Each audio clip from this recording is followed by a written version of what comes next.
إن الله وملائكته يصلون على النبي يا أيها الذين آمنوا صلوا عليه وسلموا تسليما اللهم صل على محمد وعلى آل محمد كما صليت على إبراهيم وعلى آل إبراهيم إنك حميد مجيد اللهم بارك على محمد وعلى آل محمد كما باركت على إبراهيم وعلى آل إبراهيم إنك حميد مجيد اللهم صل وسلم وبارك عليه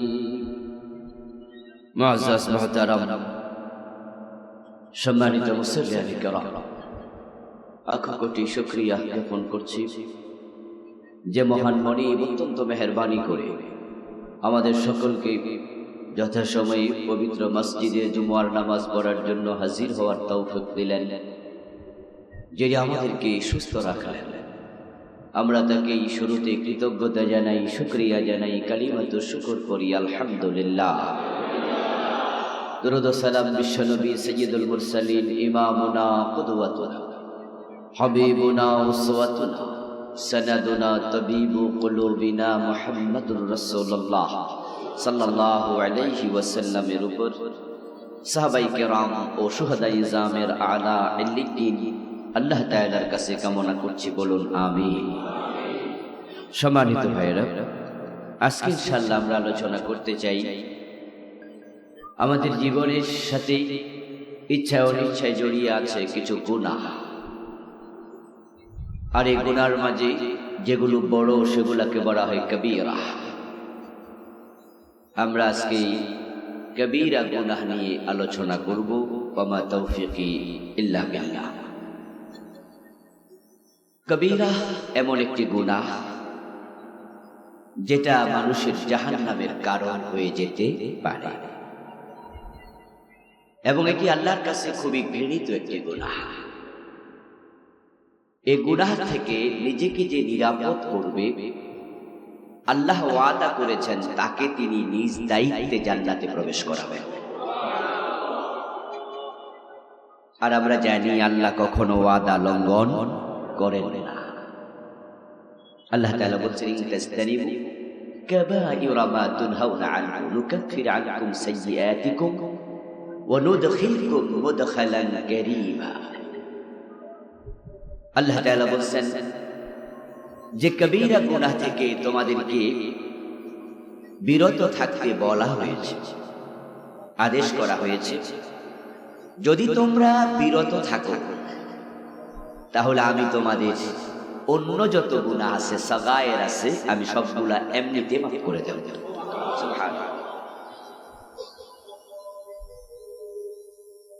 in তাজতানিবু, যদি তোমরা বিরত থাকো, কাবায়েরা, কবিরা গুনাহ সমূহ থেকে, মা তুনহাউনা আনহু, যা থেকে বিরত থাকতে তোমাদের বলা হয়েছে, যে গুনাহগুলো করতে নিষেধ করা হয়েছে, যদি তোমরা বিরত থাকো, নুকাফির আনকুম সাইয়্যাতিকুম, তাহলে তোমাদের বাকি যে গুনাহগুলো হবে আমি আল্লাহ সেগুলো নিজেই মাফ করে দেব।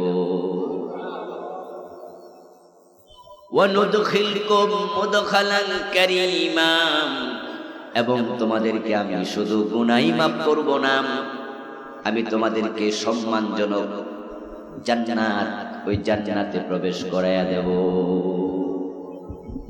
আল্লাহর সাথে এখানে আমাদের ডিলেক্স যে আমরা কবিরা গুনাহ ছেড়ে দেব, আর আল্লাহ বলেন আমি জান্নাত দিয়ে দেব। সুবহানাল্লাহ। তাহলে আমরা যারা জান্নাত পেতে চাই আমাদেরকে কবিরা গুনাহ বর্জন করতেই, আল্লাহ যা নিষেধ করেছেন তা করা কবিরা গুনাহ, আল্লাহ যা করতে বলেছেন তা পরিত্যাগ করাও কবিরা গুনাহ। আল্লাহ বলেছেন নামাজ পড়ো, যদি কেউ ফরজ নামাজ তরক করে সে কবিরা গুনাহগার হয়ে যায়। আল্লাহ বলেছেন মদ পান করো না, কেউ মদ পান করলেও কবিরা গুনাহ হয়ে যায়। শুধুমাত্র নিষিদ্ধ কাজ করাই কবিরা গুনাহ না। আমাদের দেশের মানুষের মাঝে প্রবণতাটা একটু বেশি, আমরা নিষিদ্ধ কাজ করাকে শুধু কাবায়ের কবিরা গুনাহ মনে করি। নিষিদ্ধ কাজ করা যেমন কবিরা গুনাহ, আদিষ্ট কাজ লঙ্ঘন করাও সমান কবিরা গুনাহ। এর এক কথা হলো আল্লাহ যা বলেছেন তাই করতে হবে, ব্যতিক্রম করাই গুনাহ। আর যে ব্যক্তি কবিরা গুনাহ করবে সে জান্নাতে যাওয়ার উপযুক্ততা হারিয়ে ফেলবে। আল্লাহ তাআলা বাবা আদম মা হাওয়া আলাইহিস সালামকে জান্নাতে দেওয়ার পরে পুরা জান্নাত তাদের জন্য খুলে দিয়ে বললেন, যেখানে মন চায় সেখানে করো, যা মনে চায় তাই ভক্ষণ করো, পুরা জান্নাত তোমাদের জন্য বাড়িত মুক্ত, কিন্তু ফালা তাকরাবা হাদিহিস শাজারাতা, ওই গাছের কাছে দুইজনের একজনও যেতে পারবে না। আল্লাহ একটা গাছ দেখায় বললেন ও গাছের কাছে যেও না, ফাতাকুনা মিনাজ জালিমিন, যদি যাও দুইজন জালেম হয়ে যাবে। আল্লাহ নিষেধ করলেন গাছের কাছে যাওয়া যাবে না, কিন্তু আমাদের মা আমাদের বাবা দুজনে মিলেই তারা আল্লাহর নিষিদ্ধ কাজটাকে লঙ্ঘন করলেন। তারা শুধু গাছের কাছে যান নাই, ওয়াদাকাশ শাজারা, দুজনে গাছের ফলও খেলেন। আল্লাহ বলেছে এটা করা যাবে না, তারা করে ফেললেন। রেজাল্ট কি? সাথে সাথে জান্নাতের পোশাক খুলে গেল। এতে বোঝা যায় আল্লাহ যা নিষেধ করে তা করলে জান্নাতের উপযুক্ততা আর থাকবে না। দুজনের গা থেকে শরীর থেকে জান্নাতের পোশাক খসে পড়ে গেল। বাবা আদম ওই গাছের 3টি পাতা দিয়া নিজের লজ্জাস্থান রাখলেন। মা হাওয়া আলাইহিস সালাম 5টি পাতা দিয়া 2-3টি দিয়া নিচ ঢাকলেন, 2টি দিয়া নিজের বুক ঢেকে নিলেন। আল্লাহ জান্নাতের পোশাক তাদের দেহ থেকে খুলে নিয়ে বুঝালেন, আমার নির্দেশ না মানলে জান্নাত পাওয়া যায় না। আল্লাহর অর্ডার মানবেন না, আল্লাহ ল্যাংটা করে ছেড়ে দেবেন। বাবা আদম মা হাওয়া দুইজনকে আল্লাহ উলঙ্গ করে ফেললেন। অর্ডার মানে নাই কয়টা? কথা বলতে হবে। কয়টা মানে নাই? শয়তান শয়তান হয়েছে, কয়টা মানে নাই? আমরা মানি না কয়টা? এরপর আমাদের ঈমান তাজা আছে। আমাদের ঈমান তো সুপার গ্লু দিয়া লাগাইছি আমরা কলবের সাথে, ফেভিকল দিয়া টাইনাও বলতে পারবো না। নামাজ নাই, রোজা নাই, গজা খায়, মদ খায়, হেও জান্নাতের স্বপ্ন দেখে।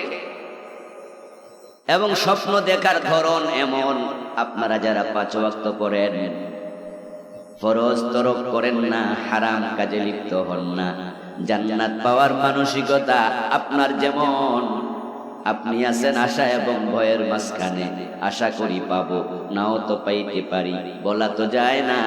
কিন্তু এই গাঁজাখোরগুলো তারা আমাদের পীর বাবা কইছে আমারে সারা জান্নাতে যাইবই না, আর পীর বাবার জান্নাত তো অনেক কনফার্ম, সুতরাং আমারটা আরো ওভার কনফার্ম।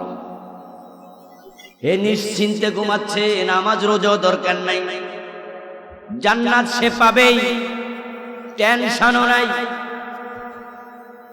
ঠিক আমাদের অবস্থা অনেকের এমন, আমার মুখ থেকে বের হওয়া ফতুয়া দিয়া বোঝা যায় এই দুনিয়ার জান্নাতি খুব কম, কিন্তু আমার বলার স্টাইলে বোঝা যায় আমারটা নিশ্চিত। এই জন্য আমার চোখে পানি নাই, আমার কলিজায় ভয় নাই। অমুক পথ খারাপ, অমুক মুনাফিক, অমুক ফাসিক, অমুক খারাপ, তমুক খারাপ, এই দল বিভ্রান্ত, শুধু আমারটাই ঠিক। অথচ আল্লাহর নবী সাহাবারা কবরের পাশে গেলে কাঁদতেন। উসমানের মতো সাহাবী দাড়ি বেয়ে বেয়ে পানিতে মাটি ভিজত। কবরের আযাবের ওয়াজ শুনলে সাহাবারা চিৎকার করে করে কাঁদতেন। আরে ভাই কাঁদতেন, কারণ তারাও জানতেন না আমার জান্নাতের কি খবর। সবাই টেনশন করতেন। ওমরের মতো সাহাবী হযরত হুযায়ফা রাদিয়াল্লাহু তাআলা আনহুকে ডেকে কাছে বসায়া আল্লাহর কসম দিয়া প্রশ্ন করতেছে, লাশাতুকা বিল্লাহ, শুধুকা বিল্লাহ, আল্লাহর নামে তোমার কসম দিয়া বলি, আনা মিনহুম, মুনাফিকদের তালিকা তো রাসূল তোমার কাছে বলেছেন, সেখানে আমার নামটা আছে নাকি? আনশুদুকাল্লাহ আনা মিনহুম। টেনশন করে আমার ঈমানের কি খবর। কিন্তু আমাদের অবস্থা হলো, বাবা আদম একটা গুনাহ করেছে, আল্লাহ জান্নাতের পোশাক খুলে নিয়ে গেছে। একটা কথা শুনে নাই, শুধু জান্নাতের পোশাকে খুলে নেন নাই, ক্বালা হাবিতু মিনহা জামিআ, পরক্ষণে বললেন এই জান্নাতে আর থাকতে পারবা না, জান্নাত থেকে বেরিয়ে যাও। শয়তানকে আল্লাহ বলছিল আদম রে সিজদা করো, কথাটা শুনে নাই, মাত্র একটা কথা শুনে নাই। আল্লাহ বলে ফাখরুজ মিনহা ফাইন্নাকা রাজিম, আমার জান্নাতের সীমা থেকে বেরিয়ে যা, তুই অভিশপ্ত হয়ে গেছিস, আমার কথা যে শুনবে না তার কপালে জান্নাত নাই। আমার বন্ধু, যদি কোনো মানুষ আত্মহত্যা করে, বিষ পান করেছে, ফাঁসি দিয়ে মারা গেছে, আমাদের কাছে এমন নিউজ যখন আসে, ওই মেসেজ শোনার সাথে সাথে আমরা আচমকা ইন্না লিল্লাহ বলতে পর্যন্ত ভুলে যাই, বরং আমরা বলি করলোটা কি? অমুক হাজী সাহেব বিষ খাইছে, এই খবর পাই আমরা কই ইন্না লিল্লাহ, আবার কেউ কই আয় হা, কেউ কই করলো কি, হাজী সাহেবের এটা কাম হলো নাকি? অমুক মাদ্রাসার হুজুর ফাঁসি দিছে, আর কয় হুজুর এটা কি করলো?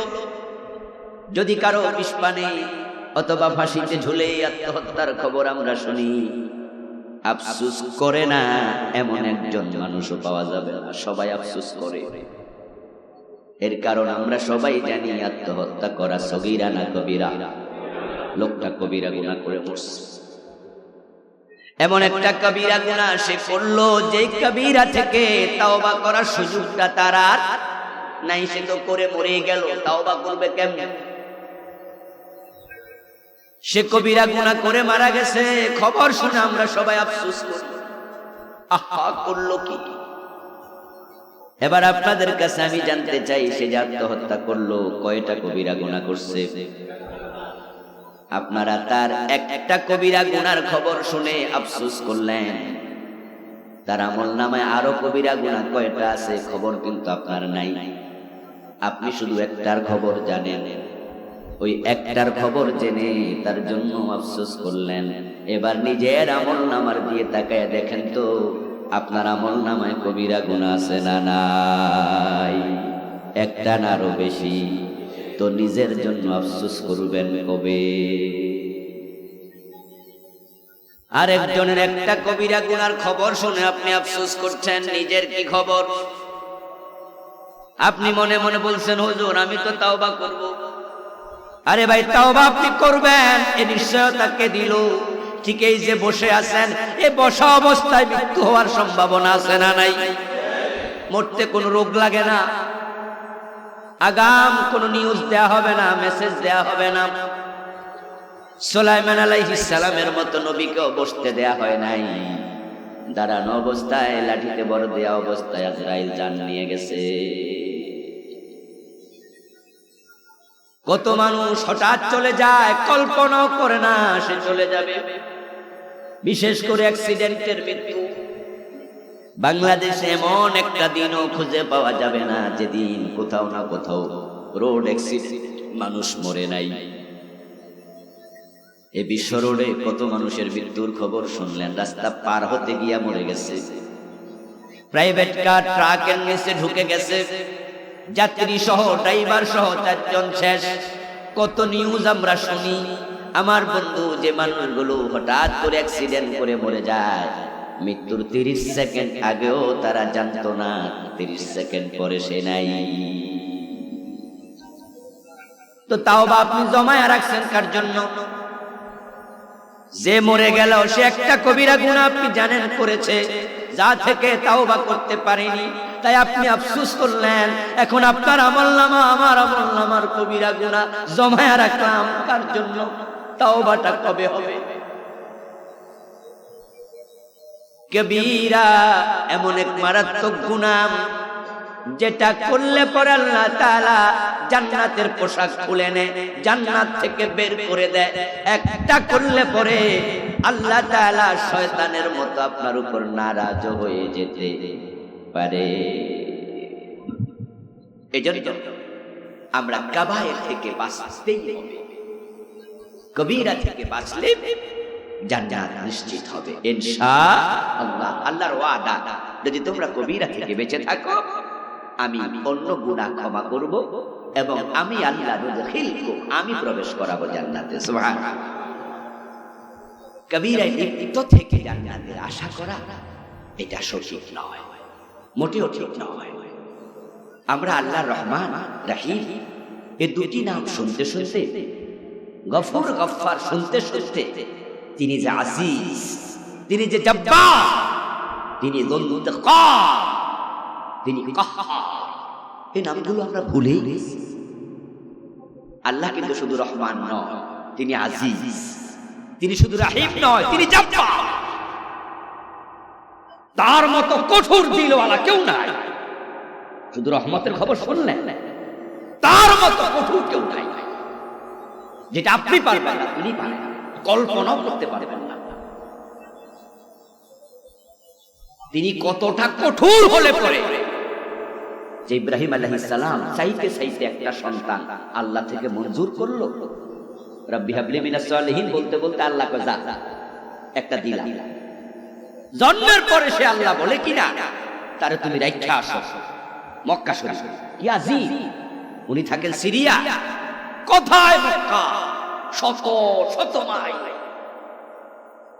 আবার কোথায় রাখবে ইনফরমেশন আমি তোমাকে দেব না, আমি জিবরিল পাঠাবো, জিবরিল তোমাকে বলবে চলতে থাকো, জিবরাইলকে অনুসরণ করতে করতে যাইবা। জিবরিল যে জায়গায় দেখাবে ওই জায়গায় ছেলেটাকে তার বউটাকে এই দুইজনকে রেখে ইব্রাহিম পিছনের দিকে তাকাইতে পারবা না, চলে আসবা।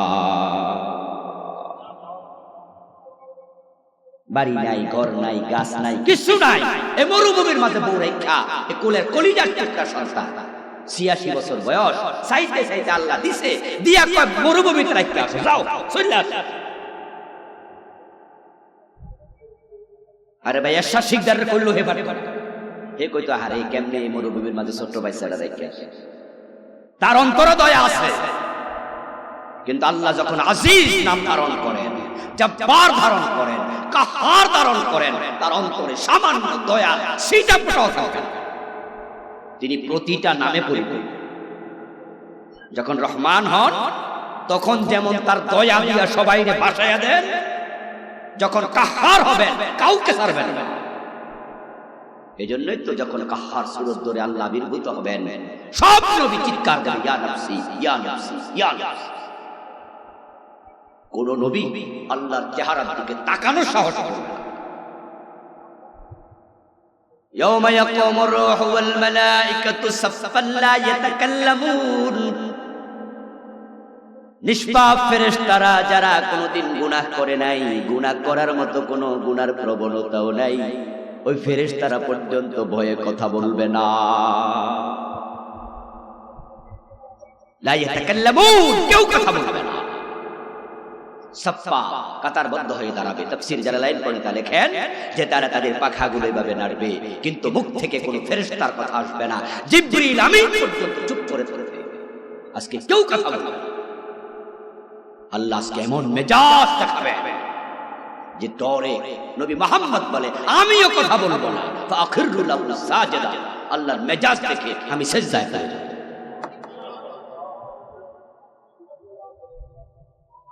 কারণ তিনি সব সিফাতে পরিপূর্ণ। আল্লাহু ইসমুন লিযাত, আল্লাহ হচ্ছে আল্লাহর জাতি নাম। এই নাম তার মূল নাম, বাকি আছে যত সব সিফাতি নাম, প্রতিটা নামে তিনি একবারে কামেল। যদি আল্লাহ পাক রব্বুল আলামিন চান শুধু একটা কবিরা গুনার কারণেও জাহান্নামে দেয়ার সমর্থ ক্ষমতা পাওয়ার সব তার আছে।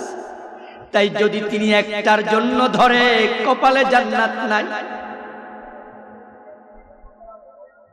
এজন্যই তো সব নবী গিয়া বলবে, আদম সব উম্মত বলবে, বাবা আদম আল্লাহর কাছে আপনি সুপারিশ করুন। হাসরের ময়দানে আমাদের সহ্য হয় না, আল্লাহ যেন হিসাবটা শুরু করে দেয়। বাবা আদম বলবে লাস্তু লাহা, আমি পারবো না।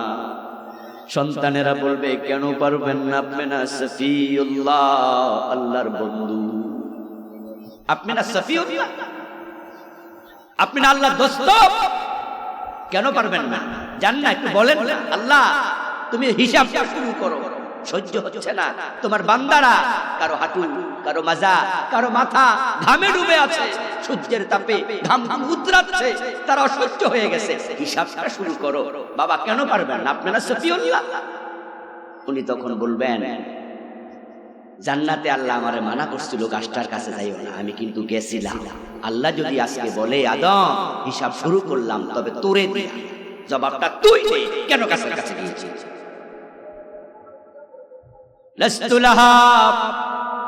আল্লাহর কাছে আজকে শফাত করার সাহস, কথা বলার সাহস আমি আদমের নাই। কারণ তিনি যদি চান ওই একটা গুনার কারণে আমারে পাকড়াও করে জাহান্নামে দেওয়ার ক্ষমতা তার আছে। কেন জাহান্নামে দিলা এই প্রশ্ন করার ক্ষমতা দুনিয়ার কারণেই।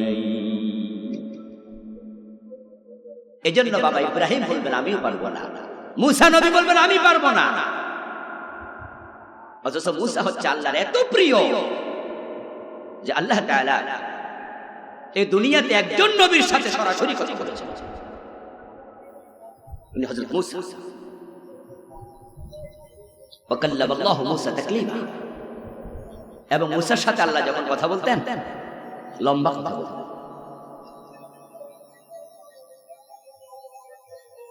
আমরা ভিআইপি পার্সনের কাছে যখন যাই তখন তারা সো মাচ বিজি, যার কারণে টাইমলি কথা বলে, টাইমলি সবাকে মানে সকল কাজ তারা করে। সকাল 10টায় আসবেন, আপনি 10টায় হাজির থাকবেন। তারপরে পিএস বলবে ভিতরে আসা, উনি ঘড়ি হাত দিয়ে বলবে ঠিক আছে 2 মিনিট কথা বলার সুযোগ দিলাম, বলুন কি বলবেন।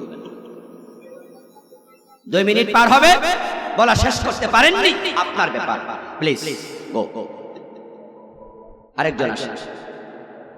আর যদি এমন হয় যে তার নিজের খুব প্রিয়জন, তাহলে সবাই বাইরে বইয়া থাক, ওর সাথে গল্প করতেই থাকে। ক্লাসমেট আসছে, বন্ধু আসছে, ওর সাথে কথা বলার সময় গরিব দিকে চায় না। হযরত মুসার সাথে আল্লাহ যখন কথা বলতেন ঠিক অ্যাজ লাইক অ্যাজ,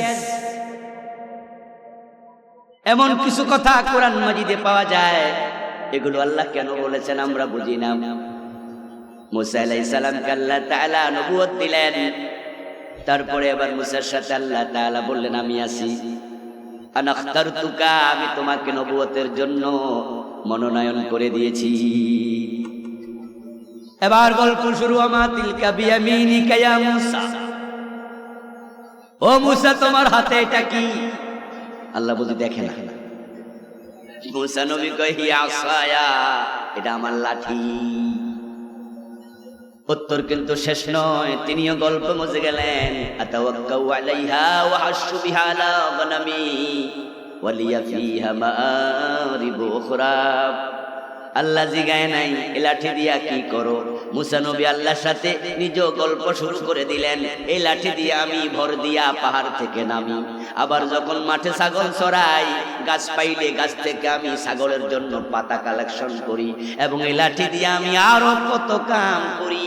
আল্লাহ একটাও জিগায় নাই। মুসা কয় আল্লাহ মানা করে না, কারণ 2 বন্ধু যখন গল্প করে তখন গরিব দিকে তাকায় না। খুব মজাই পায় কথা বলে।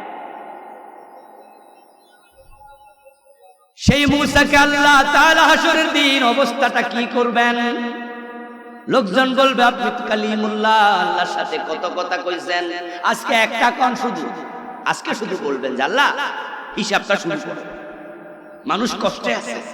মূসা নবী কইল আস্তুলাহা, আমার পক্ষে সম্ভব না, আমি পারবো না। লোকজন বলবে কেন পারবেন না? আপনি না আগে কত কইছেন, গরিব দিকে তাকান নাই, আল্লাহ কইছে আপনিও বলছেন। কই না আজকে না, আজকে আল্লাহ কাহার সুরত ধরেছে, প্রতিটা সেপতে পরিপূর্ণ। তিনি এত কঠোর, মায়ের কোল থেকে তার দুধের শিশুটা কাইরা নিয়ে যায়, কত কঠোর। ওনার সবচেয়ে প্রিয় মানুষ এই জমিনে, তার সবচেয়ে প্রিয় বান্দা নবী মুহাম্মদ সাল্লাল্লাহু আলাইহি ওয়াসাল্লাম, মায়ের পেটে তিনি বাবার জীবনটা কেড়ে নিয়ে গেছেন, নিজের বন্ধুরে ইয়াতীম বানাইয়া দিছে। 5 বছর বয়স, মা হালিমার বাড়িতে বড় হয়েছে, এখন মায়ের কোলে ফিরে আসছে। মায়ের বুকে জমানো ভালোবাসা, সন্তানের বুকে জমানো মায়ের জন্য ভালোবাসা আদান প্রদান হবে। মা বলে চল বাবা, তোর বাবার কবরটা একটু জিয়ারত করে আসি। সন্তান বলে ওকে মা চলো। ফেরার পথে আল্লাহ মাটারে কাইরা নিয়ে গেল। কত কঠোর হলে তা সম্ভব? সন্তান দিলেন 7টা, 4টা মেয়ে, 3টা ছেলে, সবগুলো ছেলেরে আল্লাহ কাইরা নিয়ে গেল। 4টা মেয়ের মাঝে ফাতেমা ছাড়া বাকি 3টাকে রাসূলের চোখের সামনে থেকে কেড়ে নিয়ে গেল। এমন ঘটনা ঘটে, অ্যাক্সিডেন্ট করেছে, মাও মরে গেছে, বাপও মরে গেছে, ছোট ছোট বাচ্চাটা থেকে গেছে। কেমনে সম্ভব এই পিচ্চি থেকে তার মা কেড়ে নিয়ে যাওয়া, বাপ কেড়ে নিয়ে যাওয়া? আল্লাহ বলে আমি পারি, কারণ আমার রহমত যেমন আছে কঠোরতাও আমি সব সাথে সমান। তার সেফাতে কাম। এই জন্য রহমান নাম শুনা বেশি লোভে পড়েন না, তার কাজ আজিজ জব্বার ওই নামের কথা মনে রাখেন। এবং হাসরের ময়দানে বিশেষত তিনি যখন প্রকাশিত হবেন, রহমাত নাম নিয়ে প্রকাশিত হবেন না, রহিম নাম নিয়ে প্রকাশিত হবেন না, তখন প্রকাশিত হবেন লিমানিল মুলকুল ইয়াউম লিল্লাহিল ওয়াহিদিল কাহ্হার। ওই কাহ্হার নাম নিয়ে আসবে। এই জন্য কবিরা গুনাহ হাসতে খেলতে করবেন না। একটা করলে আল্লাহ জান্নাতের পোশাক রাখে না, ল্যাংটা করে দেয়। আপনার বাবাকে করেছে, মাকে করেছে, আল্লাহ শিক্ষা দিয়েছে সন্তানেরা সাবধান সাবধান। কিন্তু আমরা কবিরা গুনাহ হাসতে খেলতে করি। বাবা তার বাচ্চার সাথে মিথ্যা কথা বলে, মা বলে এই বাচ্চা ঘুমা ঘুমা ঘুমা, এই না হয় কিন্তু বাঘ আইছে, এই বাঘ আইছে। সন্তানের ঘুম পাড়ানোর জন্য মিথ্যা বলতেছে। এটা যে কবিরা গুনাহ হয়ে গেছে, কোনো বোধই নাই। তুমি এটা করলে কালকে তোমার এটা দেব, এই যে ওয়াদা দিয়া পরবর্তী দিন আর দেনই না, লঙ্ঘন করেছেন ওয়াদা, কবিরা গুনাহ, বোধই নাই। চা দোকানে বসে আজকেও আমি দেখলাম, কারণ বাজার দিয়ে আমি ঢুকেছি এই মাত্র, কারণ বাজার দিয়ে ঢুকলাম, বাম পাশে দেখি এক ব্যক্তি বসে আছে, বুড়া মুরব্বী, ওনার রানের কাপড় একবারে এখানে, রানের অনেক উপর, লুঙ্গিটা টাইম না তুললা বইয়া রয়েছে, সুপারি বাঁচতেছে। ওখানে কি পানি উঠছিল যে বন্যার পানি আছে তোমার লুঙ্গি বাঁচাইবা? চা দোকানের দিকে তাকায় দেখবেন, গ্রামের চা দোকানগুলোতে দেখা যায় চা দোকানের বাহিরে টেবিলের মাঝে বৈশা লুঙ্গি তুলতে তুলতে রানের সিবায় সতর ঢাকা নফল না ফরজ? কথা বলতে হবে তো, নফল না ফরজ? এই ফরজ লঙ্ঘন করলে কি হয়? সগীরা না কবিরা? আচ্ছা এই বেটা কেন কবিরা গুনাহ করলো? পানি তো ওঠে না, লুঙ্গি তো নষ্ট হচ্ছে না। আচ্ছা যদি পানিও উঠতো, লুঙ্গি নষ্ট হতো, তাহলে কি করা যেত কবিরা গুনাহ? আর সে জায়গায় বিনা কারণে মা ডেকে বলে, কইরা আব্দুল্লাহ গাছ থেকে একটা ডাব পেড়ে দিত। মায়ের অর্ডার পালন করার জন্য ছেলে আব্দুল্লাহ শুনতে দেরি, লুঙ্গিটা কাঁচা বাঁধতে দেরি নাই, ঠিক না? তাড়াতাড়ি লুঙ্গিটারে ঘোষাই একবারে রানের উপরে তুলে তুলেছে। এই যে কবিরা গুনাহ হয়ে গেছে, টেনশন।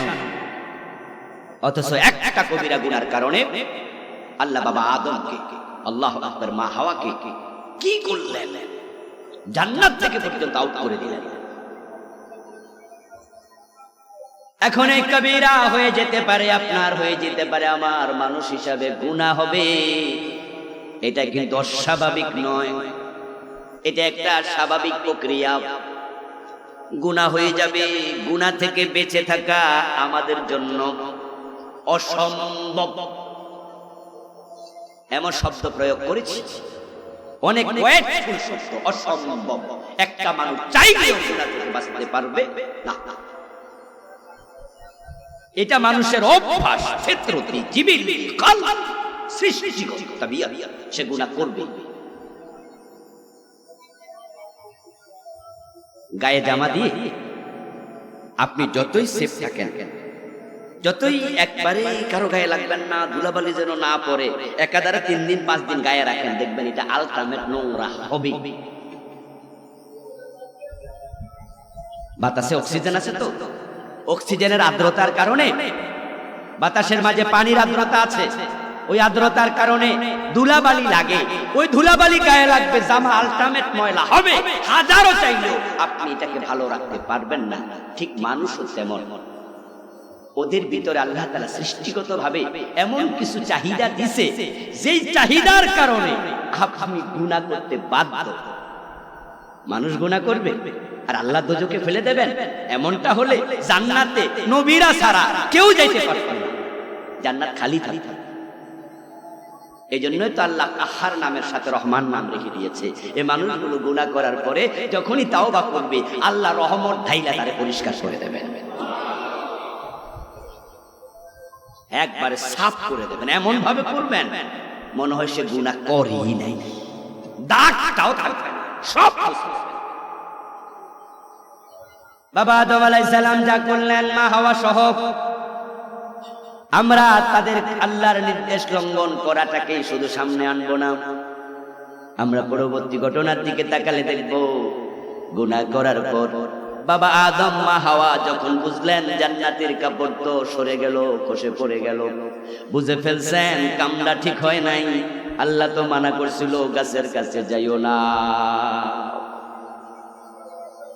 এখন আমরা তো কামটা ঠিক করি নাই। জান্নাতের দরজা একজন দাঁড়ায় দাঁড়ায় কাঁদতেছে। মা হাওয়া কয়, এই কে তুমি? বাবা আদম কয়, হ্যাঁ, কে সে আমাদের ঘরের দরজা? জবাবদাতা জবাব দেয়, আমার চিনবেন না, আমি আপনাদের হিতাকাঙ্ক্ষী। আমি হিতাকাঙ্ক্ষী? তো হিতাকাঙ্ক্ষী হলো কান্দ কে? কান্দি তো আপনাদের জন্য। কার জন্য? কথা কথা। আর আমার জন্য আমি কান্দি, আমার জন্য। শয়তান তাদেরকে ওয়াসওয়াসা দিল, কান্দি আমি আপনাদের জন্য। আমাদের আবার কি হইল? আমরা তো বড় আরামে আছি, সুখে আছি, জামাই বউ 2 জন, কত বড় জান্নাত, সবটা খোলা, যা মনে চাই খাই, যেখানে মনে চাই যাই। আমাদের আবার কি হলো? তুমি কাঁদতেছো হিতাকাঙ্ক্ষী হইয়া। তখন শয়তান বলতেছে, মা নাহাকুমা রাব্বুকুমা আন হাযিহি শাজারা ইল্লা আন তাকুনা মালাকাইন আও তাকুনা মিনাল খালিদিন। শয়তান বলে, ওই গাছের কাছে যাইতে আল্লাহ মানা করছেনি? বাবা আদম কয়, হ্যাঁ। মা হাওয়া কয়, জি, মানা তো করছে। কেন মানা করছে? হে দুঃখে তো কান্দি। তোমরা সেটা জানো না, আমি জানি। শয়তান পরিচয় দেয় নাই, নিজের পরিচয় না দিয়া হিতাকাঙ্ক্ষী সেজে বলা আমি জানি। মানা করার কারণ আল্লাহ চায় না তোমরা ফেরেশতার মতো হয়ে যাও। যদি গাছের ফল খাইতে পারতা ফেরেশতার মতো হয়ে যাইতা। আও তাকুনা মিনাল খালিদিন, আল্লাহর পরিকল্পনা হলো কয়দিন পরে তোমাদের জান্নাত থেকে বের করে দেবে। কিন্তু ওই গাছের ফল যদি খাইতে পারো তাহলে তোমরা জান্নাতে চিরস্থায়ী হয়ে যাইবা, কোনোদিন আল্লাহর বের করবে না। জান্নাতে থাকতে চাও আজীবন? তাই তাড়াতাড়ি ফলটা খাও। বাবা আদম মা হাওয়া কয়, তাহলে তো তাড়াতাড়ি খাওয়া দরকার। এটার নাম লোভ। এটার নাম কি? এ লোভ আমাদের ভিতরে আছে না নাই? দৌড় মাইরা যায় ফল খাই। আল্লাহ মানুষকে সৃষ্টিগতভাবে লোভ দিয়েছেন, কাম দিয়েছেন, দিয়েছেন ক্রোধ। এমন কিছু মৌলিক দুর্বলতা যে দুর্বলতার কারণে আপনি চাইলেও গুনাহ থেকে বাঁচতে পারবেন না। زين للناس حب الشهوات من النساء والقناطير المقنطرة من الذهب والفضة والخيل المسومة والأنعام والحرث ذلك متاع الحياة الدنيا আল্লাহ তাআলা কোরআন মাজিদে বলেন, তোমাদের সামনে সুশোভিত করা হয়েছে পৃথিবীকে নারী দিয়ে, বাচ্চা দিয়ে, সন্তান, আত্মীয় স্বজন, স্বর্ণ দিয়ে, রৌপ্য দিয়ে, টাকা দিয়ে, পয়সা দিয়ে। আর দুনিয়া হালওয়াতুল খাদরা, নবী মুহাম্মদ সাল্লাল্লাহু আলাইহি ওয়াসাল্লাম বলেছেন দুনিয়াকে আল্লাহ সতেজ বানাইছে, খুব মিঠা বানাইছে তোমাদের সামনে দিয়া। তারপরে বলছে কন্ট্রোল ইউরসেলফ, নিজেকে কন্ট্রোল করো। কিন্তু তোমাদের মানবিক দুর্বলতা তোমাদেরকে গুনাহে লিপ্ত করেছে, যেটা বাবা আদমকে করেছে। উনি জান্নাতে থাকার লোভ পেয়েছেন নাকি? শয়তান বলছে তাকুনা মিনাল খালিদিন, চিরস্থায়ী হয়ে যাইবা। আচ্ছা, বাবা আদমের সাথে জান্নাতের দরজায় দাঁড়াইয়া সেদিন শয়তান কি গল্প করেছিল? ওহী নাজিল না হলে আমরা জানতাম? ওহী নাজিল করছে কে? কথা বলতে হবে তো। কে নাজিল করেছে? কোরআনের আয়াত আল্লাহ বানাইছে শয়তানের কথাগুলো কিসসা শোনানোর জন্য। কোরআন কি কিসসার কিতাব?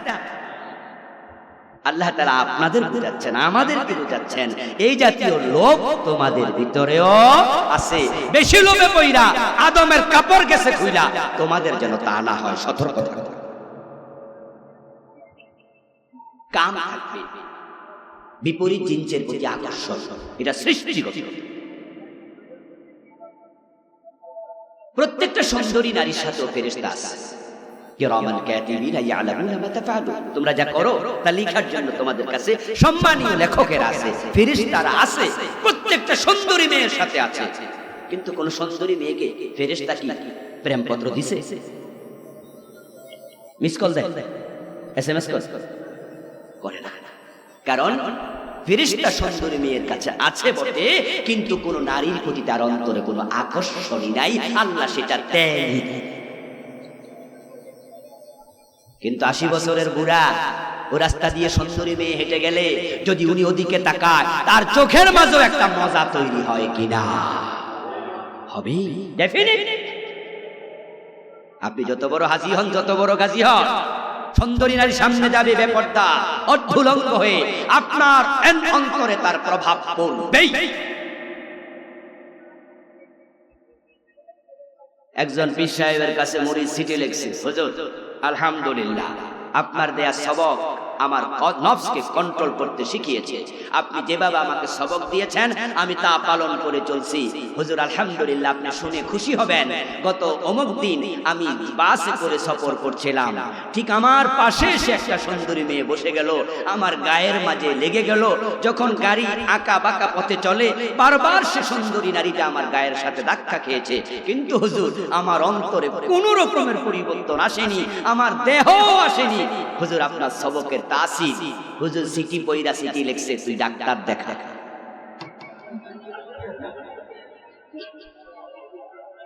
কথা বুঝছেন? হুজুর সিটি পয়রা সিটি লিখছে, তুই ডাক্তার দেখা, আমার সবকের তাসির। তোর পুরুষত্ব হয়ে গেছে। এর মানে কি? এটাই বাস্তব, আপনার ভিতর আল্লাহ এটা দিয়েছেন সৃষ্টি করে। এজন্যই তো মায়ের প্রতি ছেলের ভালোবাসা বেশি, বাবার প্রতি মেয়ের ভালোবাসা বেশি, ভাইয়ের প্রতি বোনের ভালোবাসা বেশি। বিপরীত জিনসের প্রতি আল্লাহ ভালোবাসা দিয়েছেন। যখন নারী নাই, ওই সংসারে ওই ঘরের মাঝে আনন্দ নাই। তাই যে ঘরে মেয়ে হয় না, ওই ঘরে আনন্দ কম থাকে। যেই ভাইদের বোন থাকে না, ওই ভাইদের মনে আনন্দ কম থাকে। মা হাওয়া বিহীন জান্নাতেও বাবা আদম আনন্দ পান নাই। এটা সৃষ্টি। أن خلق لكم من أنفسكم أزواجا لتسكنوا إليها وجعل بينكم مودة ورحمة। আল্লাহ বলে তোমার থেকে নারীকে বানিয়েছি আদম, তারপরে দিয়েছি আমি ভালোবাসা, এমন ভাবে ঢেলে দিয়েছি যে তোমরা একজন আরেকজনকে পেয়ে তৃপ্ত হয়ে যাও, আনন্দে উদ্বেলিত হয়ে যাও। সুবহানাল্লাহ বলেন, লিতাসকুনু ইলাইহা। তুমি সাকিনা সাকিনা সাকিনা বসবাস তুমি করবা মজার সাথে। সারাদিন রিকশা চালাইছি, হাড় ভাঙ্গা পরিশ্রম করেছে, গায়ে ঘরমাক্ত গন্ধ হয়ে গেছে, পুরা বডি ঘরমাক্ত। ঘরে এসে ঢুকেছে, নিজের স্ত্রীর চেহারাটা দেখছে, বউ একটা মুস্কি হাসি দিয়েছে, গামছাটা হাতে দিয়েছে, এক গ্লাস পানি ধরাইয়া দিছে, ডব ডব করে গিলে গামছা দিয়ে মাথাটা মুছে বউয়ের সাথে বইছে। সারা দিনের ক্লান্তি কষ্ট এক নিমিষে পালিয়ে গেছে, এনার্জি তৈরি হয়ে গেছে। আল্লাহ তাআলা এই দুর্বলতা আমাদের ভিতরে দিয়েছে। আমরা সন্তানের কারণে সুদ খাই, ঘুষ খাই, তাদেরকে ভালো রাখতে গিয়ে আমরা হারাম খাওয়ার চিন্তা করি। একা একজনের জন্য এত টাকা লাগে না, আমরা কেন টাকা কামাই? আমার পরিবার আছে, ওদের ভালোবাসা আল্লাহ দিয়েছে, দিয়েছে লোভ, ঘৃণা, ক্রোধ, অনেক কিছু। এরপরে আল্লাহ বলছে সবগুলো কন্ট্রোল করো। এখন কন্ট্রোল করতে আপনি ব্যর্থ হবেন, মাঝে মাঝে পারবেন না। বাবা আদমের মতো, উনি নবী হইয়া পারে নাই, আর আপনি কে? আমি কে? কিন্তু শিক্ষাটা হলো এখানে, বাবা আদম ভুল করেছেন, যখন বুঝেছেন তাওবা করতে এক সেকেন্ড দেরি করেন নাই। কারণ গুনাহ নিয়ে মরা যাবে না, ভুল করে ফেলেছি, এটা নিয়ে মরবো না। মা কানা আল্লাহু মুআযযিবাহুম ওয়া হুম ইস্তাগফিরুন। আল্লাহ তাআলা কোরআন মাজিদে বলেন, মানুষ যখন গুনাহ করার পরে সে ইস্তেগফার শুরু করে, আমি আল্লাহ তাকে আর আযাব দেই না। এখানে সুবহানাল্লাহ পড়া উচিত ছিল আপনাদের। আমাদের সবার কম বেশি গুনাহ আছে না নাই? আল্লাহ ধরলে কি করবে? এই জন্য আল্লাহ আমাদেরকে শোনাচ্ছেন, মা কানা আল্লাহু মুআযযিবাহুম ওয়া হুম ইস্তাগফিরুন। কোরআন মাজিদের আয়াত। মানুষ যখন গুনাহ করার পরে ক্ষমা চাইতে শুরু করে দেয়, আল্লাহ বলে আমি তার উপর যতই ক্ষেপে যাই, ইস্তেগফার দেখে আমি আবার শান্ত হয়ে যাই, আর আযাব দেই না। আর সে যদি তওবা করে ক্ষমা চায়, কোনো কথা নাই, আমি শুধু ক্ষমাই করি না। ইয়াতুবুনা মিন করিব, দেরি করা যাবে না, সাথে সাথে তাওবা কাজা করা যাবে না, জমা করা যাবে না। আগামী শুক্রবার করব, হজে যাইয়া কাবার গিলাফ জড়ায়া ধরে করব, ওই তাওবা কাবা যাওয়ার পর্যন্ত জমা করে রেখো না। ইয়াতুবুনা মিন করিব। আল্লাহ তাআলা কোরআন মাজিদে বলেন, ইন্নামাত তাওবাতু আলাল্লাহ। ওই লোকের জন্য তাওবা কবুল করা আল্লাহ বলা আমার জন্য ওয়াজিব, আলা লিল উজুব। আল্লাহ বলা আমার জন্য ওয়াজিব। যেই লোকগুলো ইয়াতুবুনা মিন করিব, গুনাহ করার পরে আর দেরি করে না, তাওবা শুরু করে দেয়। আমি শুধু তাওবাই কবুল করি না, ইউবাদদিলুল্লাহু সাইয়্যাতিহিম হাসানাত। আমি তওবা করার কারণে তার উপরে এত খুশি হইয়া যায়, তার গুনাহগুলোকে আমি সওয়াবে পরিবর্তন করে দেই। উলাইকা ইউবাদদিলুল্লাহু সাইয়্যাতিহিম হাসানাত। আল্লাহ তুমি এত খুশি হইয়া গেছে, কারণ সে যে গুনাহটা করছে, এই গুনাহ করার একটা প্রবণতা তো আমি তারে দিয়েছি। আচ্ছা আপনারা বলুন তো, শয়তানের কিয়ামত পর্যন্ত হায়াত বাড়াইয়া দিছে কে? আচ্ছা যদি শয়তানরা বছর 200 আগে, 300 আগে, 300-400 বছর আগে মরে যেত, আমরা কি জান্নাতি হয়ে যেতাম না? অধিকাংশ কিন্তু জান্নাতি হয়ে যেত। কিন্তু আল্লাহ হেরে আমাদের পিছনে লাগাই রাখছে। শুধু লাগাইয়াই রাখে নাই, হেরে এমন পাওয়ার দিছে, ইন্না শাইতানা ইয়াজরি মিনান নাসি মাজরাদ দাম। মানুষের দেহে রক্তের লোহিত কণিকা যেভাবে চলাচল করে, আল্লাহ তাকে সেই ক্ষমতা দিছে, তুই মানুষের দেহের ভিতরে ঢুইকা যা। এবার আপনাদের কাছে জানতে চাই, শয়তান কি আমাদেরকে দেখে? দেখে? আমরা কি তাকে দেখি? হেরে ক্ষমতা দিছে কে? আমরা দিলে তো আমরা দৌড়ে বাইন্দা ফিরাই, ঠিক না? যে শয়তানরে যদি পাইতাম, ডেফিনেটলি আমরা বন্ধু বান্ধব লয়ে বাঁধতাম। কিন্তু আল্লাহ আমাদের দেখার সুযোগ দিলেন, বান্দা তো দূরে, তারে সুযোগ দিলেন, সে আমাদের পুরা বডিতে হাঁটে দিলেন। আমাদের নফস, ইন্নান নাফসা লাআম্মারাতুম বিসসু। নফস মানুষকে খারাপ কাজে প্রতিনিয়ত উত্তেজিত করে, কন্টিনিউ। ইউসুফ আলাইহিস সালামের সম্মুখে জুলাইখা যখন কাপড় খুলেছিল, ওই জুলাইখার প্রতি ইউসুফের নজর পড়েছে, ওনার নফসটাকে উত্তেজিত করেছে, জুলাইখার প্রতি ভালোবাসা লাগাইয়া দিছিল। ইল্লা মা রাহিমা রাব্বি, আল্লাহকে আমি বাঁচাইছি। সুবহানাল্লাহ বলবেন না? আর আপনি আমি কেডা? পিসাব হুজুরের কাছে বউ নিয়ে যায়, কোন আমাদের ফিরে চোখ আর আপনার চোখ এক না। মিয়া ইউসুফ আলাইহিস সালাম তাকাইয়া ঝামেলা করে যাইত, আল্লাহ না বাঁচাইলে উপায় ছিল? জেলখানা থেকে বের হওয়ার পরে ইউসুফ আলাইহিস সালামকে প্রশ্ন করা হয়েছিল, আপনি যুবক মানুষ, সুন্দরী জুলাইখা ঘরের দরজা লাগাইছে, কোরআনে আছে আল্লাহ বলে ওয়াগাল্লাকাতিল আবওয়াবা ফাকালাত হাইতালাক, মহিলা ঘরের দরজা লাগাইয়া দাসীরে কইছে বাহিরে দিয়া দিবা, তালা দিয়া। ইউসুফ রাজকে পাইছি, আজকে ছাড়বো না।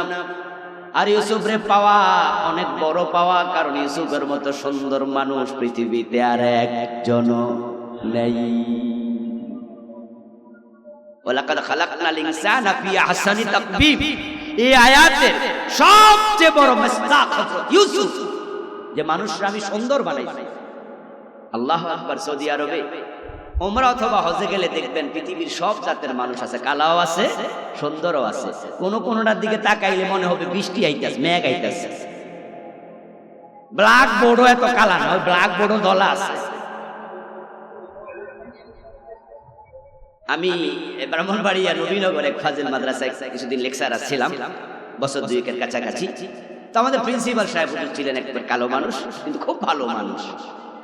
সব কালো কালো না, কিছু কালো জিনিস আছে একবারে কলিজার ভিতরে জায়গা করে নেয়, ঠিক কিনা? যেমন কাবার গিলাফ কালো, তাকালে মজা আর মজা। কোরআনের অধিকাংশ কোরআনের হরফ কালো, ঠিক কিনা? মজা আর মজা। সব কালো কালো না, কিছু কালো আছে অনেক ভালো। তা আমাদের প্রিন্সিপাল সাহেব হুজুর as a man so nice. তো একদিন উনি অফিসে এসে আমাদের সাথে গল্প করতেছে, এবং সেদিন খুব ফুরফুরে বলে আজকে আমি একটু খুশি। তো আমরা বললাম কারণ কি? কই এতদিন আয়নার সামনে খাড়াইলে আমি কইতাম আল্লাহ এত কালো বানাইলা। কই আজকে রোনাল্ডো রে দেখছি, তো দেখে আমার আজকে খুশি লাগতেছে, আমি তো কালা না, আমি তো সুন্দর। কিছু মানুষ আছে এতটা কালো, আল্লাহু আকবার। আবার তার বিপরীতে কিছু মানুষ যারা সিরিয়া, যারা মিসরি, আল্লাহু আকবার, এত সুন্দর। কারণ ইহরামের কাপড় পরলে পুরুষদের পিঠের এক অংশ খোলা থাকে, কাপড়টা গাড়ের উপরে দিয়া যখন একটু আপনার কি বলে রমল রমল করে, তখন তো এক সাইড খোলা থাকে, শরীর দেখা যায়। আল্লাহ এত সাদা, এত সুন্দর। এবার বলুন তো, নারীদের দেহের সৌন্দর্য কি আরো সুন্দর নয়? ওরা তো বোরকা পরে বিধে আমরা বুঝি না যে সুন্দর কারে করে। আল্লাহর হাবিব মেরাজ থেকে ফিরে এসে বলেন, আমি আমার ভাই ইউসুফকে আকাশে দেখেছি। ওনাকে দেখার পরে আমার মনে হয়েছে আল্লাহ যে সৌন্দর্য নামে একটা বস্তু বানাইছে, মনে অর্ধেকটা ইউসুফকে দিয়ে দিচ্ছে। ওই মহিলা ইউসুফ আলাইহিস সালামকে ঘরের দরজা বন্ধ করে কয়, হাই তালাক, কাছে আসো, আমি তোমার। নাউযুবিল্লাহ। এবার মহিলাটা তাকে আকৃষ্ট করার জন্য গায়ের কাপড় খুলতে শুরু করেছে। ইউসুফ আলাইহিস সালাম দৌড় মারছে। ইউসুফ আলাইহিস সালাম ঘরের দরজার দিকে দৌড়ায় চলে গেছে। লোকজন জিজ্ঞাসা করে, ইউসুফ পুরুষ মানুষ, সুন্দরী নারী, তোমাকে তোমার দিকে তার দিকে ডাকছে, অথচ তুমি কি করলা? তুমি মারলা দৌড়। তোমার অন্তরে কি তার প্রতি সামান্য রকমের ভালোবাসা আসে নাই? ইউসুফ নবী জবাব দেন, ওমা উবাররিউ নাফসি, আমি এটা বলি না, আমার নফস তাড়িত করে নাই। ইন্নান নাফসা লাআম্মারাতুন বিসসু। ওই যে বেটা লেখছে, হুজুর আপনার সবকের তাসির হইছে। হুজুর কয় না, ডাক্তার দেখ। ইউসুফ নবী বলে নাই এই সুন্দরী মেয়া দেখা ঘরে একা পাইয়া কাপড় খোলা শুরু করছে, আর আমার নফস তাড়িত করি না, আমি এটা বলি না। নফসের ভিতর আল্লাহ এগুলো দিয়া দিছে। লাআম্মারাতুন বিসসু, সে খারাপ কাজে ইঙ্গিত করবে, আদেশ করবে, তবে ইল্লা মা রাহিমা রাব্বি, আমার আল্লাহ বাঁচাইলে নফস ক্ষতি করতে পারে না, গুনাহ হয়ে যেতে পারে। আরেকটি হাদিস আমাদেরকে একটু উজ্জীবিত করে। বিশ্ব নবী বলছেন, আল্লাহ তাআলা বলেন হাদিসে কুদসি, আমার বান্দাগুলো যদি গুনাহ না করত, তাহলে আমি এমন মাখলুক বানাইতাম যারা গুনাহ করত। গুনাহ করলে তারা ক্ষমা চাইলে আমি ক্ষমা করতাম। তখন আমার যে একটা গাফফার নাম আছে, ওই নামটা কাজে লাগতো। আমার নাম আছে, আমি ক্ষমা চাই, তো কেউ ক্ষমা চাই না, তো নামটা তো আকামরা হয়ে গেল। সেই বুখারীর দেওয়া ওই মাখলুককে দিয়ে গুনাহ করাইতাম, তারা গুনাহ করত। এমন কিছু রিপু দিতাম, তারা গুনাহ করে ফেলতো, তারা ক্ষমা চাইতো, আমি ক্ষমা করতাম। আমার গফুর নাম, গাফফার নামটা কামে লাগাতাম। সুতরাং গুনাহগাররা হতাশ হয়ে না, লা তাকনাতু মির রাহমাতিল্লাহ। গুনাহ হয়ে যাবে, কিন্তু মাথায় রেখো এই গুনাহ নিয়ে মরা যাবে না। বাবা আদম এক সেকেন্ড দেরি করে ওই চরিত্র তৈরি করতে হবে। যখনই আপনি বুঝবেন কাজটা ঠিক হয় নাই, ইস্তেগফার করে ফেলবেন, কারণ ইস্তেগফার করতে দেরি করবেন, এর ফাঁকে গজব এসে যেতে পারে। আরে আলেমরা বেশি জান্নাতি হবে, কারণটা কি? আলেমদের ব্যাপারে আল্লাহর বক্তব্য কি? ইন্নামা ইয়াখশাল্লাহা মিন ইবাদিহিল উলামা। আল্লাহ তাআলা বলতেছেন যে আল্লাহর বান্দাদের মাঝে শুধু আলেমরাই আল্লাহকে ভয় করে। এই আলেম বলতে পাঞ্জাবি ওয়ালা আবুল কালাম আজাদ না। আলেম আপনিও হতে পারেন যদি ইসলামের সম্যক ইলম আপনার থাকে। এই আলেমের সাথে পাঞ্জাবি আর টুপি পাগড়ির কোনো সম্পর্ক নেই, সম্পর্ক ইলম। কিসের? যার ইলম আছে দ্বীনে, সেই আলেম আমল করলো। তবে এগুলো সুন্নাহ, এগুলোর গুরুত্ব আছে, কিন্তু এগুলোর দিকে তাকাইয়া কাউকে আলেম ভাববেন না। কারণ সৌদি আরব আমি নিজের চোখে দেখেছি, এরকম বড় পাঞ্জাবি গায়ে দিয়া দাঁড়ায় দাঁড়ায় বিড়ি টানতেছে, অ্যাভেলেবেল গোলাপ। তাহলে এত বড় পাঞ্জাবি বিড়ি টানে মানে ও দেশে তার পাঞ্জাবি, এটা হলো সংস্কৃতি, এটা পোশাক। সৌদি আরবতে আসতে বড় কুর্তা গায়ে দিয়া কতজনই আসে। ওই যে এক বেড়ারে ধাক্কাইয়া দিছে, এরকম বড় পাঞ্জাবি গায়ে দিয়া সৌদি আরব থেকে আসছে দেশে বেড়াইতে। মাগরিবের টাইমে কয়েকজন কয় হুজুর ইমামতিরা আমনে কর। বেটা কয় না না, আমি তো আলেম না। কোন কি কোন আমনে আলেম না? আমি আলেম, কারণ তুলনা দিয়ে দেখছে বাকি সবাই জামা ছোট, উনারটা সবচেয়ে বড়। উনি অস্বীকার, লোকজন ধাক্কায় সামনে খাড়া করাই দিছে। এখন তিনি সূরা ফাতিহা পড়ে মনের বেখেয়ালে কুল আউযু বিরাব্বিন নাস প্রথম রাকাতে করে লাইছে। এখন প্রথম রাকাতে কুল আউযু বিরাব্বিন নাস পড়া সিজদায় গিয়া মনে মনে ভাবে, আচ্ছা এখন কোন করব কি? কারণ আমাদের হুজুরদেরকে দেখি তারা উপরে তে নিচে নামে, আমি যে নিচে ঢুকিয়া গেছি এখন জামু। শরী মাসলায় কোনো সমস্যা ছিল না। সে আলেম হলে বুঝতো যে প্রথম রাকাতে সূরা নাস পড়ে দ্বিতীয় রাকাতে যদি সে আরেক সূরা পড়ে কোনো অসুবিধা নাই, নামাজের কিচ্ছু হবে না। সূরার তারতিব এটা একটা সুন্নাহ আল মুস্তাহাব্বা, উত্তম সুন্নাহ। খেলাফ করলে নামাজের কিচ্ছুই হয় না। তা আলেম হলে সে বুঝতো। আরেকটা মজার বিষয় আছে, সূরা নাসে আয়াত কিন্তু 6টা। আর ইসলাম তো খুব সায়েন্টিফিক। 6 আয়াত দিয়ে আল্লাহ বুঝাইয়া দিয়েছে, যদি ভুলে তুমি শুরু করে দাও, প্রথম 3 আয়াত পরে রুকুতে চলে যাও, আর 3 আয়াত তো পরের রাকাতের জন্য আছে। আচ্ছা যাই হোক, এখন বেটারে ধাক্কায় সামনে দিছে, সে সিজদায় গিয়ে ভাবে এখন কি হবে। বাইবা চিন্তা না পাইয়া সিজদাতে মাথা তুলে দেখে সামনে বেড়া ফাঁকা আছে। এখন পাবলিক রে সিজদায় রাখা উনি বেড়া দিয়া সুন্দর করে বাহির হইয়া, লোকজন তো দেখে কিরে সুবহান রাব্বিয়াল আলা তো শেষ হয় না। তো যারা মুখলেস নামাজি তারা তো ইখলাসের সাথে সুবহান রাব্বিয়াল আলা বেশি বেশি পড়তেছে, যে হুজুর কত বালা, 3 বার না 13 বার ভৈরব খুলাইতে পারে না। আস্তে করে একজন মাথা তোলা দিয়া চাই হুজুর না, অন্যরা ধাক্কা দিয়া ওড়েন হুজুর কিন্তু নাই, কারণ তার ইলম নাই। বড় কুত্তা গাদ দিলে কি হয় না? আলেম হয় না। ইলম লাগবে, আর যার ইলম আছে আল্লাহ কুরআন মাজিদে বলেন আমার সে বান্দা আমাকে বেশি ভয় করে। সুবহানাল্লাহ। এর কারণ হলো আলেমরা জানে আল্লাহকে ভয় করার পন্থা কি। আপনি দিন না জানলে ভয় করার পন্থাটাও জানবেন না। আলেমরা যখন কোনো গুনাহ করে সে জানে ইস্তেগফার শুরু করে দেব, আল্লাহর আযাব দিব না, কমপক্ষে আপাতত আযাব থেকে বাঁচবে। কথা বোঝেন যে আল্লাহ বলছে মা কানা আল্লাহু মুআযযিবাহুম ওয়া হুম ইস্তাগফিরুন, ইস্তেগফার করলে আমি আযাব দেই না, আর আমার আল্লাহ কখনো ওয়াদা লঙ্ঘন করে না। তাহলে গুনাহটা করে লাইছে, আমিও হুজুর আমার ভিতরে কি আছে, কাম ক্রোধ লোভ সবই আছে। ঠিক আমার গায়ের চামড়া কাটলে রক্ত যেমন, ঢাকা ইউনিভার্সিটি একজন প্রফেসরের কাটলো তেমন। ও বেটা প্রফেসর ঢাকা ইউনিভার্সিটি পড়ে, তাই তার জন্য সব জায়েজ, আমার জন্য সব হারাম। আরে ভাই এটা নয়, বিধান তার জন্য যা, আমার জন্য তা। তবে আমি আলেম, তা আমি একটু বেশি সেফ জোনে থাকি।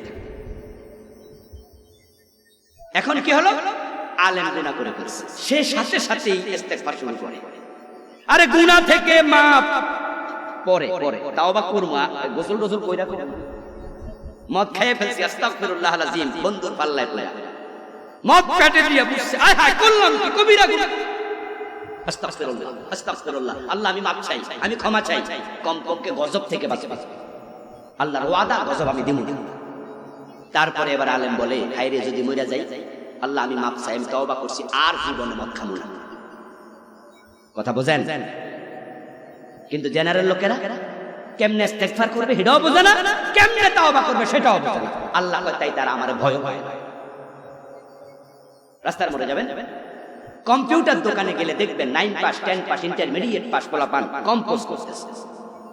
আপনি কম্পোজ করার জন্য একটা বই দিলেন, এক পাতা দিলেন, ভাই লিখা দেন, দেখবেন যে তার আঙ্গুল এমন ভাবে চলে, ওরে বাবা রে বাবা, যখন সে লিখে তখন আপনার পেপারের দিকে তাকায় আছে, কম্পিউটার স্ক্রিনে তাকায়, কম্পিউটারের স্ক্রিনে না তাকাইয়া এটার দিকে তাকায় লিখতেছে।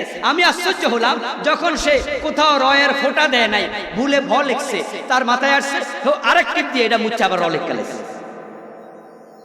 আমি কইলাম কেমনে ফারস রে ভাই? কই স্যার আমি এমএ পাস, কিন্তু এটার কাম আপনার না, এটা আমার, এজন্য আমারটা আমি বুঝি, আপনি আপনারটা বুঝেন, দিন আলেমরা বুঝে। এজন্য তারা যখনই কোনো ভুল করে কেমনে আবার ডিলিট কইরা সঠিক লেখা লাগবে এটাও তারা জানে। বাবা আদম দেরি করে নাই, তওবা করলো, আল্লাহ ক্ষমা করতে দেরি করেন নাই। যদিও আমাদের দেশে আমরা শুনেছি 350 বছর পরে ক্ষমা পাইছে, এগুলো ভিত্তিহীন। আচ্ছা ইনশাআল্লাহ এখান থেকে আগামী জুমে আলোচনা করব ইনশাআল্লাহ। আল্লাহ ক্ষমা করেছেন তাৎক্ষণিক, আমি দলিল দিয়ে বলবো ইনশাআল্লাহ। আজকে আমরা শেষ কথা যেটা বলতে চাই, যত রকমের কবিরা গুনাহ আছে আমরা নিজদেরকে তা থেকে মুক্ত রাখবো। যেগুলো করে ফেলেছি আমরা আজকে তওবা করব। রাজি আছেন তো ইনশাআল্লাহ? আল্লাহকে আজকে জানাই দিন, আল্লাহ আমি আর করব না, আমি তওবা করলাম, ফিরে আসলাম। আল্লাহ তাআলা কাবায়ের থেকে আমাদের বেঁচে থাকার তৌফিক দিন, তওবাকারীদের অন্তর্ভুক্ত করুন, আমিন। ওয়াসসালামু আলাইকুম ওয়া রাহমাতুল্লাহি ওয়া বারাকাতুহু।